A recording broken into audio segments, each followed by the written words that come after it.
जाल बुना। भोले भाले किसान अधिक उत्पादन के लालच में फंसकर रासायनिक खाद व कीटनाशकों का प्रयोग करने लगे। बैलों की जगह ट्रैक्टर से जुताई होने लगी। शुरुआत में कम रासायनिक खादों के प्रयोग से अधिक उत्पादन हुआ। धीरे धीरे रासायनिक खादों के प्रयोग के कारण भूमि की उर्वरा शक्ति क्षीण होने लगी, जिसकी वजह से उत्पादन घटने लगा तथा फसलें कमजोर होने लगी। फसलों के कमजोर होने के कारण उनमें रोग व कीट लगने लगे।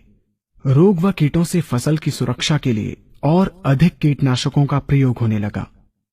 एक तरफ ज्यादा उत्पादन के लिए अधिक रासायनिक खादों का प्रयोग होने लगा, वहीं दूसरी तरफ फसलों को रोग व कीटों से बचाने के लिए अधिक विषाक्त कीटनाशकों का प्रयोग बढ़ गया, जिसके कारण उत्पादन लागत बढ़ी और किसान को लाभ कम होने लगा, बल्कि छोटे किसान कर्ज में डूबने लगे। धीरे धीरे भूमि की उर्वरा शक्ति क्षीण होने से भूमि बंजर होने लगी। रासायनिक खाद व कीटनाशकों के कारण खाद्यान्न भी विषाक्त हो गए तथा जलवायु भी प्रदूषित हो गई, जिसके कारण मानव पशु पक्षियों के स्वास्थ्य पर प्रतिकूल प्रभाव पड़ा, जिसका परिणाम आपके सामने है। मानव स्वास्थ्य पर रासायनिक खादों के पड़ने वाले प्रभाव को आप ऐसे समझें। जब किसान फसल में रासायनिक खाद डालता है तो रासायनिक खाद में उपस्थित विषाक्त रसायन जल में घुलकर सबसे पहले जल को प्रदूषित कर भूमि के अंदर उपस्थित केचुए व सूक्ष्म जीवाणुओं को मार देता है। ये बात सभी किसान अच्छी तरह से जानते हैं कि केचुए व अन्य सूक्ष्म जीवाणु भूमि की उर्वरा शक्ति को बढ़ाने के लिए अति आवश्यक होते हैं। विषाक्त रसायन के कारण इनकी मृत्यु हो जाने से भूमि की उर्वरा शक्ति नष्ट हो जाती है तथा भूमि कठोर होकर बंजर होने लगती है। रासायनिक खादों के विषाक्त रसायन पानी के माध्यम से अन्य खनिजों के साथ फसल के अंदर पहुंचकर फसलों को विषाक्त बना देते हैं। बाद में जब खाद्यान्न के रूप में मनुष्य या अन्य पशु इन्हें खाते हैं तो ये विषाक्त रसायन मानव स्वास्थ्य पर बहुत ही बुरा प्रभाव डालते हैं तथा मनुष्य के अंदर तरह तरह के रोग उत्पन्न करते हैं।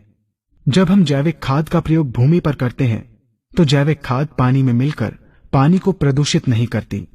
जैविक खाद भूमि के अंदर उपस्थित उर्वरा शक्ति को बढ़ाने वाले जीवाणु तथा केचुओं की संख्या को तीव्रता से बढ़ाती है, जिससे भूमि की उर्वरा शक्ति बढ़ती है तथा भूमि छिद्र युक्त एवं भुरभुरी हो जाती है, जिससे वायु और प्रकाश भूमि के अंदर गहराई तक प्रवेश करते हैं, जिसके कारण भूमि में तापमान एवं आर्द्रता का संतुलन बना रहता है और फसलें मजबूत होती हैं। जैविक खाद में विद्यमान तत्व खाद्यान्न के माध्यम से मानव व पशु पक्षियों के शरीर में पहुंचकर स्वास्थ्य लाभ पहुंचाते हैं। जैविक खादों के प्रयोग से फसलें अच्छी और मजबूत होती हैं, जिसके कारण उन पर रोगों एवं कीटों का ज्यादा प्रभाव नहीं पड़ता। यदि किसी प्राकृतिक कारणवश कीटों व रोगों का प्रभाव अगर पड़ता भी है तो गौमूत्र एवं औषधीय वनस्पतियों के घोल के छिड़काव करने से फसलों को रोग एवं कीटों से बचाया जा सकता है। गौमूत्र एवं अन्य प्राकृतिक औषधियों के मिश्रण के छिड़काव से फसलों का कम लागत में बचाव हो जाता है तथा वातावरण पर भी कोई दुष्प्रभाव नहीं पड़ता। यहाँ हम आपको तालिकाबद्ध तरीके से दोनों। कैसे हो रमेश?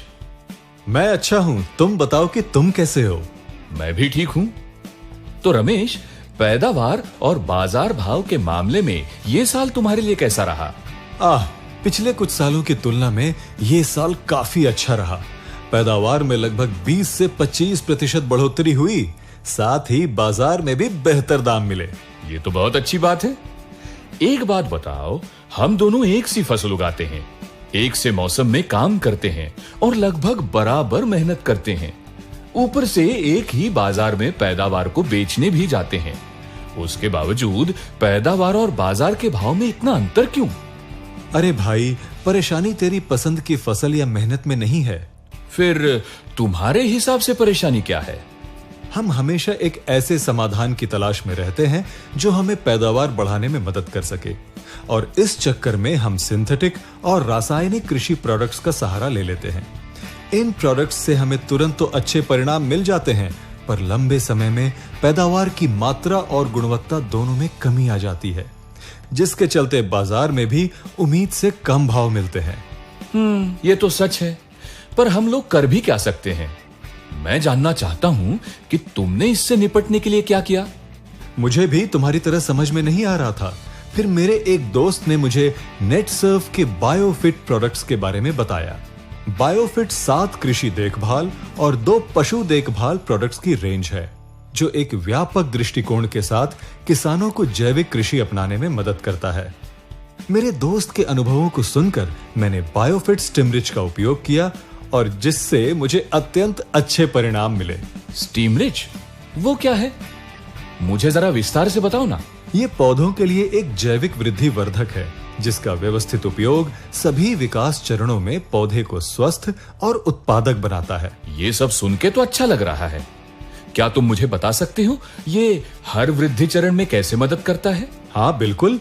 साधारणतः एक फसल के जीवन चक्र में 6 महत्वपूर्ण विकास चरण होते हैं और स्टिमरिच इन सभी चरणों में कार्य करता है।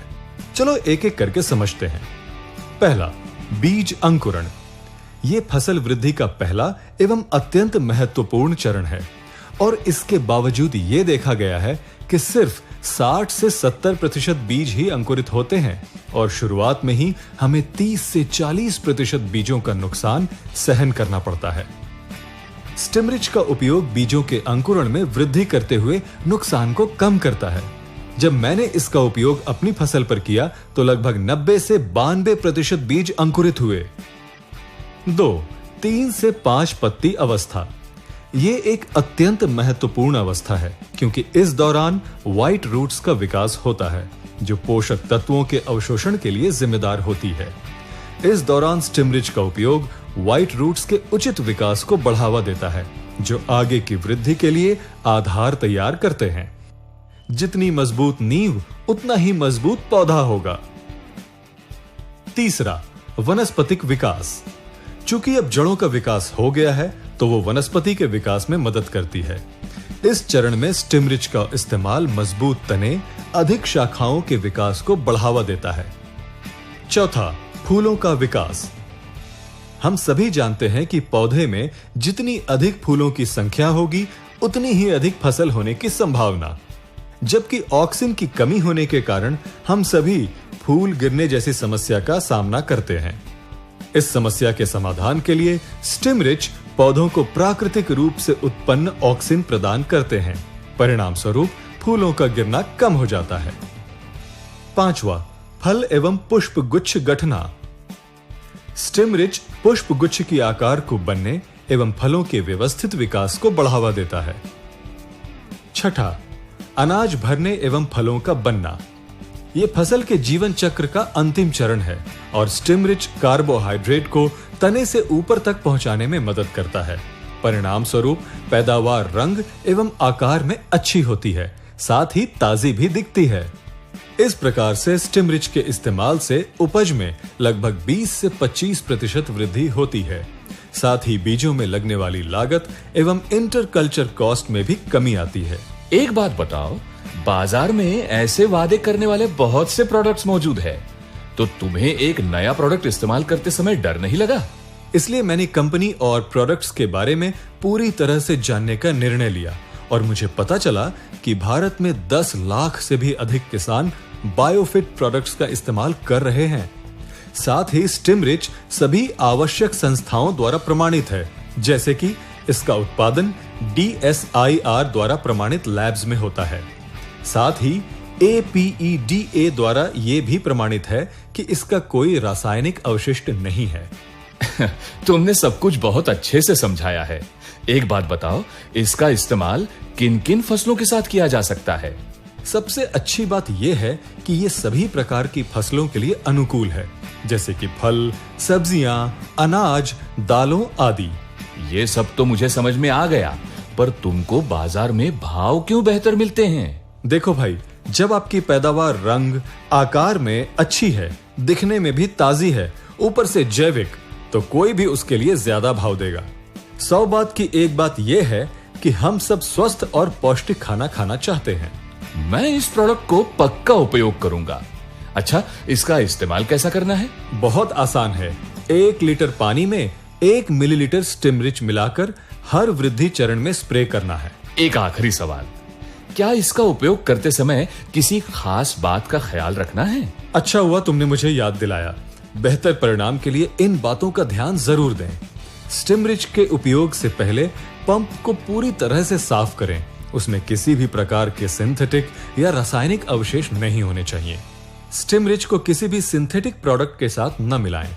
पूर्णतः जैविक होने के नाते ये उनके साथ अनुकूल नहीं है। बीज अंकुरण के दौरान विशेष ध्यान रखें।